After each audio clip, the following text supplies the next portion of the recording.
I still remember the exact moment my own mother looked a room full of strangers in the eye and pretended I wasn't her daughter. It happened at my younger sister's engagement dinner, a night that was supposed to celebrate family. Instead, it reminded me that, in my mother's eyes, I had never really been part of one. But that wasn't even the worst part. The worst part came only a few minutes later, when the groom's mother quietly looked at me with an expression I'll never forget. At the time, I had no idea why. I arrived nearly 40 minutes late. Not because I didn't care. Because I had just finished a 14-hour shift at the hospital. My feet ached inside worn-out sneakers. There were faint purple circles under my eyes. I barely had time to wash my face before changing into the only navy blue dress I had packed in my locker months earlier for emergencies. It wasn't glamorous. It wasn't designer. But it was clean. I stood outside the expensive downtown hotel for a moment, staring through the glass doors. Crystal chandeliers sparkled from the ceiling. Soft piano music floated through the ballroom. Women in elegant gowns laughed while waiters carried silver trays filled with champagne. Everyone looked like they belonged in a magazine. Except me. I took a deep breath. It's just one dinner, I whispered to myself. Smile. Congratulate your sister. Go home. If only it had been that simple. The moment I stepped inside, I spotted my mother. Sandra. Perfect hair. Perfect makeup. Perfect smile. She hugged guests, laughed loudly, accepted compliments as if the engagement were somehow her personal achievement. When her eyes landed on me, her smile disappeared. Not completely. Just enough for me to notice. She walked over quickly, before anyone else could. What took you so long? She hissed. I had surgery this afternoon. She rolled her eyes. Couldn't someone else do it? I blinked. Someone else. As though saving. Someone's life was as easy as switching shifts at a grocery store. I couldn't leave my patient. She sighed dramatically. You always have an excuse. Before I could answer, several well-dressed guests approached us. This must be your older daughter. One woman smiled warmly. For one tiny second, I actually thought my mother might introduce me proudly. Instead, she laughed. Oh goodness, no. She waved a dismissive hand toward me. She's just the cleaning lady helping us tonight. I felt the air leave my lungs. For a heartbeat, nobody spoke. Then several guests nodded politely. One man even smiled at me. Oh, thank you for all your hard work. I forced a smile. My lips moved. No problem. Inside. Something shattered. I wish I could tell you that was the first time my mother chose my sister over me. It wasn't. It had been happening my entire life. When I was 10, my father bought 2 birthday presents. One bicycle for my sister. One second-hand book for me. Mom said it was only fair. Emily is younger. When I was 15, I won a regional science competition. The ceremony happened on the same day as Emily's dance recital. Guess which event my mother attended? When I graduated at the top of my medical school class. She arrived 20 minutes late. She spent the entire drive home talking about Emily's new modeling contract. I stopped expecting applause a long time ago. Eventually, silence hurts less than disappointment. Or at least that's what I kept telling myself. Everything changed after Dad died. Cancer. Fast. Cool. He was gone within 8 months. He left very little behind. Just unpaid bills, a mortgage, and a family that suddenly had no idea how to survive. I was 24, fresh out of medical school, drowning in student loans. But I took every extra shift I could find. Night shifts, holiday shifts, weekend emergencies. Sometimes I worked nearly 80 hours a week. Not because I loved the money, because someone had to keep the lights on. Every month, I quietly transferred money into my mother's account. Mortgage payments, electric bills, medical insurance, even Emily's college tuition. Whenever Mom thanked good fortune for getting them through hard times, she never mentioned me. Not once. And honestly, I never asked her to. I believed that family wasn't supposed to keep score. I realize now, I was the only one playing by those rules. Back in the ballroom, I slipped toward a quiet table near the wall, away from photographers. Away from conversations. Away from my family. Nobody invited me to join them. Nobody noticed. Except one person. The groom. Daniel. He glanced across the room several times. Each time our eyes met, he looked away almost immediately. Not rudely. Uneasily. Like something about the evening didn't sit right with him. I wondered if he'd heard what my mother had said. If he had, why hadn't he corrected it? But before I could think any further, Emily appeared beside me. She looked stunning. Her white designer dress shimmered beneath the chandeliers. Diamond earrings caught every beam of light. She looked exactly like someone living her dream. "You could have dressed up a little more," she whispered without smiling. "I came straight from work." She shrugged. "You make the family look poor." Ich zerrte her. Not because I was shocked. Because I wasn't. What hurt wasn't what she said. It was how easily she said it, like repeating something she'd believed for years. Then she leaned closer. "Please don't tell anyone we're sisters." And just like that, she walked away, leaving me standing there, completely alone. Dinner was served. Laughter filled the ballroom. Champagne glasses clinked together. People toasted love, success, new beginnings. I quietly picked at my food. I wasn't hungry anymore. Across the room, I noticed an elegant older woman watching me. She hadn't taken her eyes off me since I arrived. Her posture was graceful. Her silver hair was perfectly styled. She wore confidence the way other people wore expensive jewelry. She was Daniel's mother, Margaret. Every few minutes, she glanced from me to my mother, then back again. She wasn't smiling. She wasn't judging. She was thinking, as if she recognized something no one else did. A strange feeling settled in my chest. Had we met before? I searched my memory. Nothing. I had never seen her in my life. Or at least, that's what I believed. I looked away first. I didn't realize it then, but that silent woman was about to uncover a truth that would change the entire night. And before the engagement dinner was over, the people who had treated me like I didn't belong would wish they had never underestimated the woman they called the cleaning lady. The room buzzed with laughter. Crystal glasses clinked. Someone proposed another toast. From a distance, everything looked perfect, but I could feel it. Something had changed. I wasn't imagining the way Daniel's mother kept looking at me.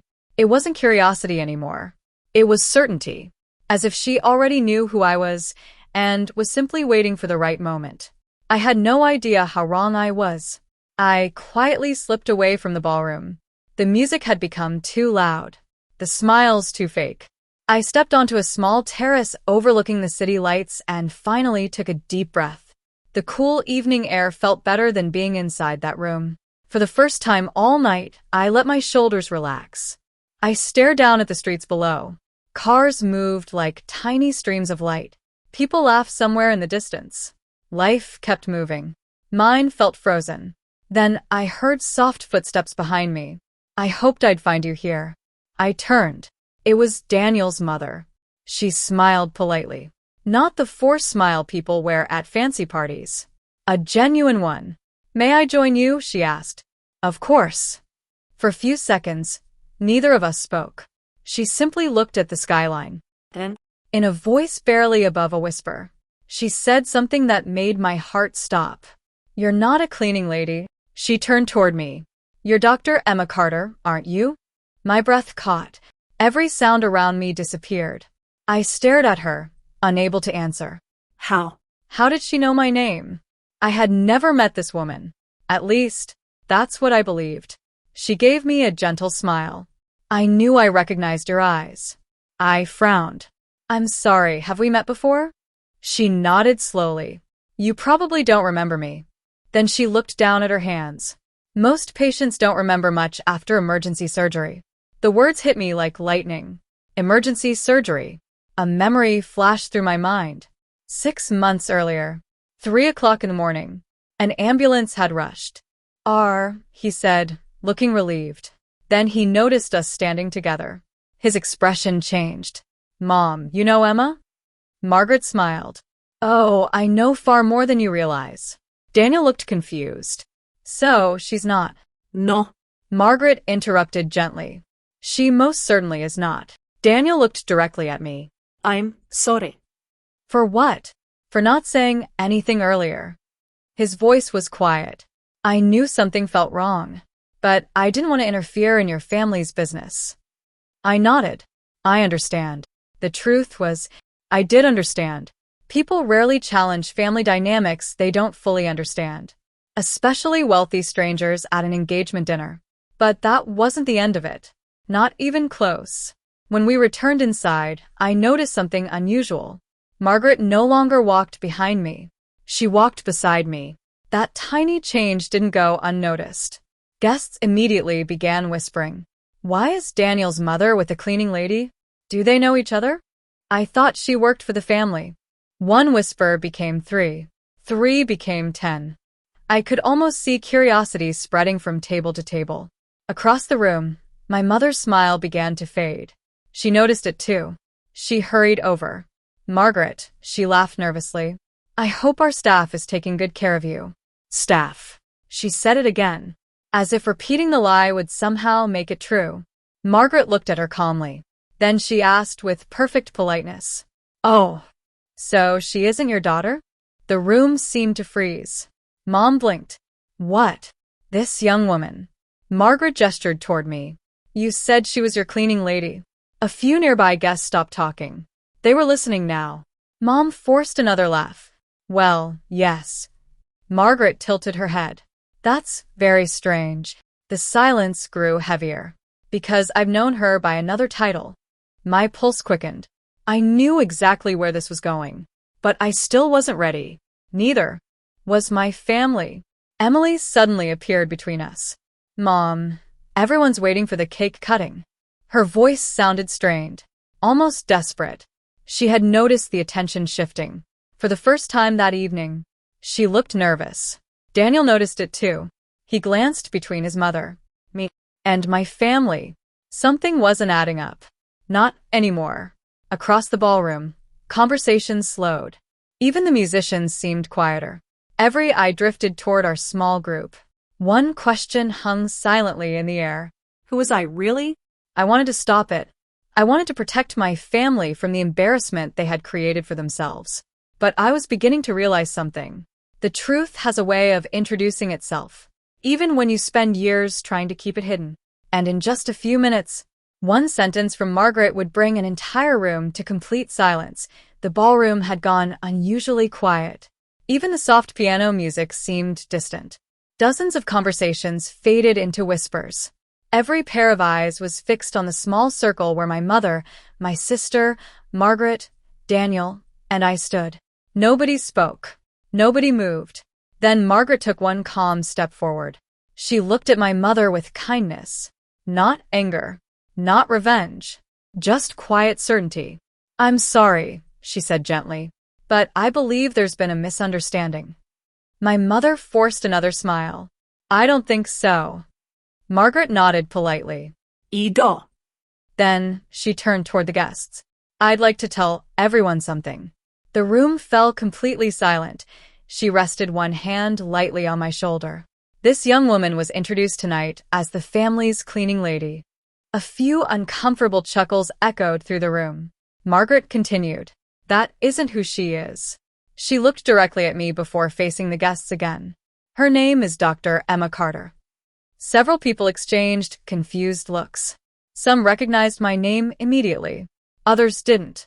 But everyone was listening now. Margaret's voice remained calm. 6 months ago, I arrived at the hospital with almost no chance of surviving. She paused. I had suffered a catastrophic internal hemorrhage. I was told afterward that only one surgeon insisted on continuing when everyone feared I wouldn't make it. She smiled at me. That surgeon was Dr. Emma Carter.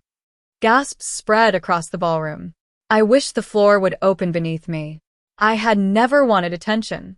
Not like this. Margaret continued. She spent hours fighting to save a complete stranger.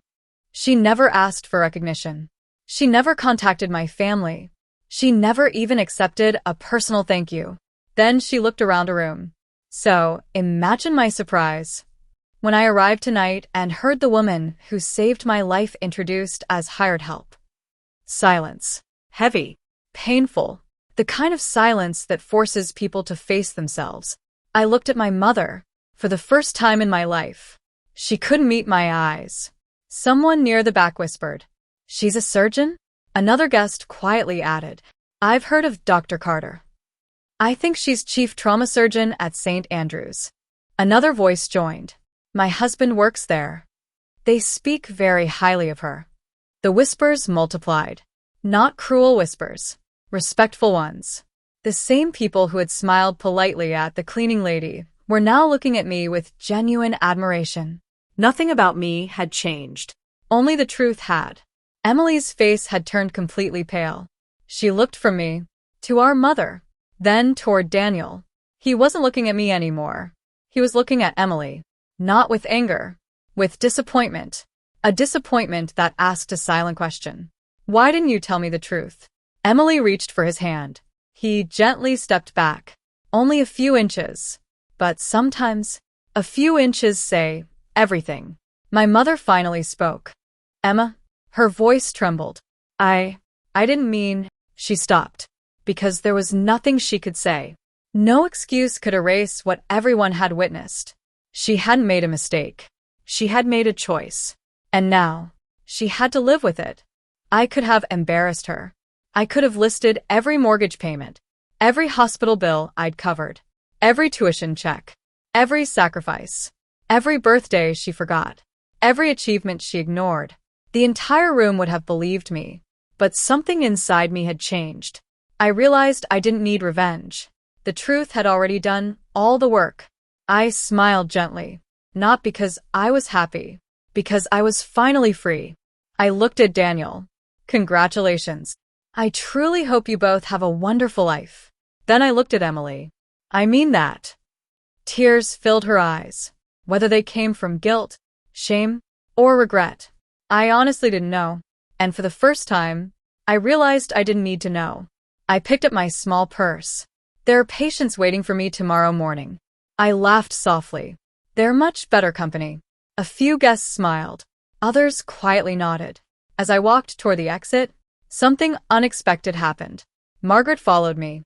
Then Daniel. Then Daniel's father. One by one, several guests politely excused themselves from their tables to shake my hand. "Thank you for what you do. It was an honor meeting you." "We're sorry for what happened tonight." Each handshake reminded me of something I had forgotten. Respect isn't something you beg for. It's something people freely give when they see your character. Outside, the cool night air wrapped around me. I took a long breath. For the first time in years, it felt like I could finally breathe. Margaret hugged me warmly. "You saved my life once." She smiled through tears. "I wish I had saved you from tonight." I shook my head. "You did." She looked confused.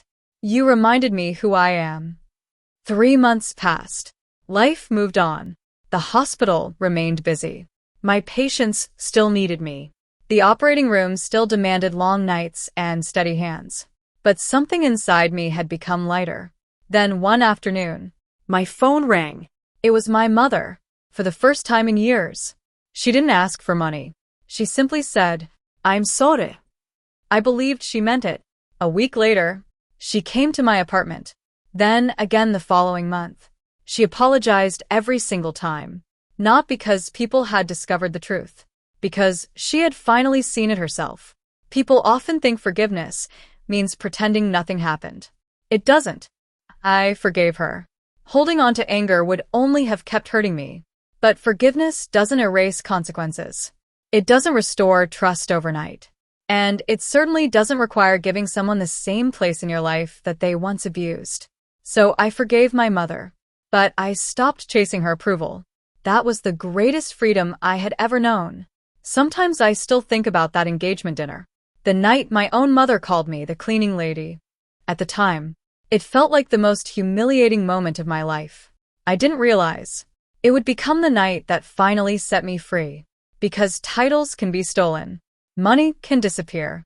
Beauty can fade. But character always reveals itself. Eventually. And on that unforgettable night, the woman they tried to hide walked away with something far more valuable than revenge. I walked away with my dignity. And no one would ever be able to take that from me again. The end.